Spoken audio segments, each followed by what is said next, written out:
Pensa numa cidade à beira do colapso. Do lado de fora, um exército que não perdoa. Do lado de dentro, a fome e o medo tomando conta.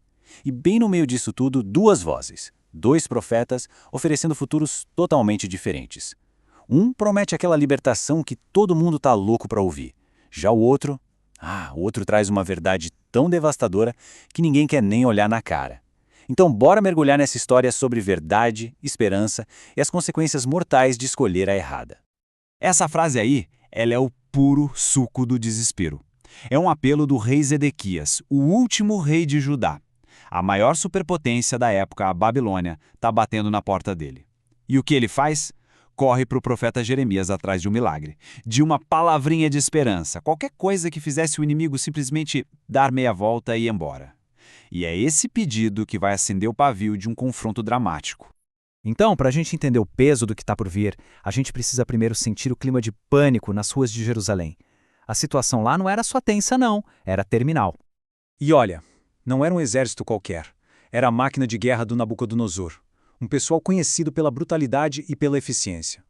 Para o povo que estava preso dentro dos muros, cada dia que passava significava menos comida e mais desespero. A liderança, coitada, estava encurralada, buscando desesperadamente uma saída divina, uma profecia que desse para eles, sabe, uma permissão para ter esperança. E é bem no meio desse caldeirão de medo que duas figuras aparecem oferecendo visões para o futuro que não poderiam ser mais diferentes. Um duelo de profecias estava prestes a explodir bem no coração do templo. E aí entra em cena Hananias. Ele é a voz do otimismo. Ele fala exatamente o que o povo ansioso e os líderes desesperados queriam ouvir. A mensagem dele era um alívio, um bálsamo para uma nação ferida. Ele não falava de julgamento, de consequências, nada disso. Ele falava de vitória. E a mensagem era assim, clara e direta, sem rodeios. Ananias basicamente disse: o poder da Babilônia já era. Em 2 aninhos, todo mundo que foi levado embora vai voltar. Os tesouros do templo vão ser devolvidos. A vitória é garantida. Para um povo sofrendo daquele jeito, isso não era só esperança, era a promessa de um retorno rápido à vida normal. E então, do outro lado, a gente tem Jeremias. Ele era conhecido como profeta chorão, justamente porque a mensagem dele raramente era boa notícia. E era o oposto total do Hananias. Enquanto um prometia um alívio rapidinho, Jeremias vinha com um balde de água fria, uma verdade bem difícil de engolir. Agora, olha que interessante essa comparação. De um lado, a promessa fácil do Hananias, libertação, tudo de volta ao normal. Do outro, o aviso duro de Jeremias. A submissão à Babilônia é o único jeito e essa história de paz, profecia de paz só vale quando ela de fato acontece.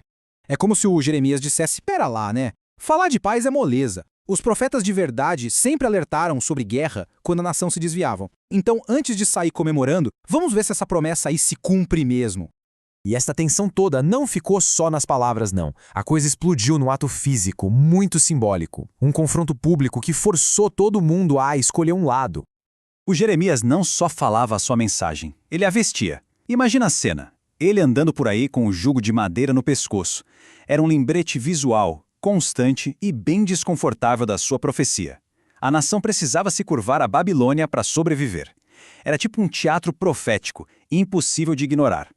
A cena é de uma tensão absurda. No templo, na frente dos sacerdotes, do povo todo, Hananias não só discorda de Jeremias, ele parte para cima. Ele arranca aquele símbolo do pescoço de Jeremias e quebra em pedaços. Um ato mega ousado que basicamente declarava que a profecia de Jeremias não valia nada.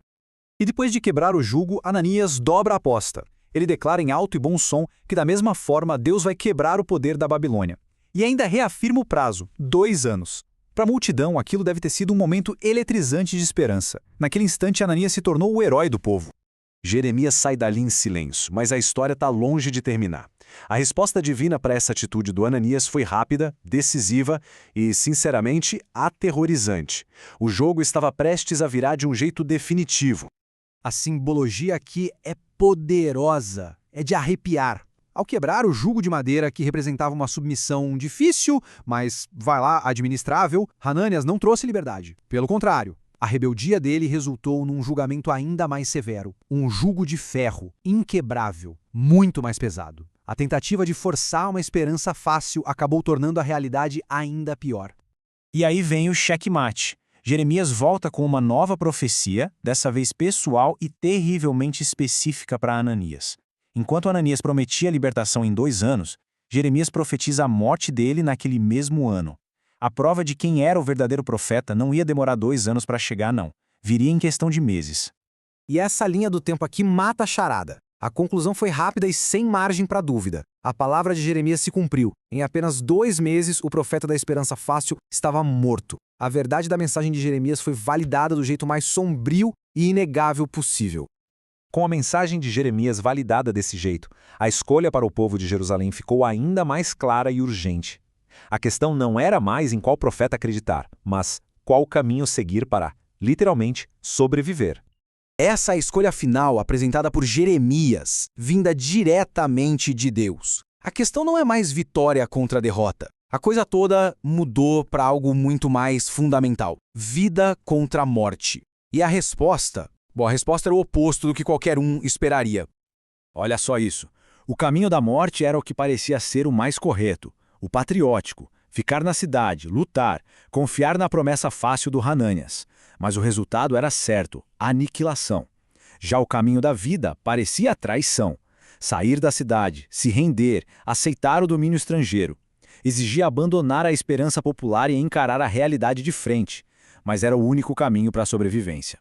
E isso tudo deixa a gente com a pergunta que ecoa até hoje. A história de Jeremias e Hananias não é só sobre profetas antigos. É sobre a tensão que todos nós enfrentamos em momentos de crise. Quando a gente se depara com uma realidade difícil, a promessa de um atalho fácil é incrivelmente sedutora. Mas, como essa história mostra, a esperança que ignora a verdade pode ser a armadilha mais perigosa de todas. E a questão que fica é: como é que a gente aprende a ver a diferença?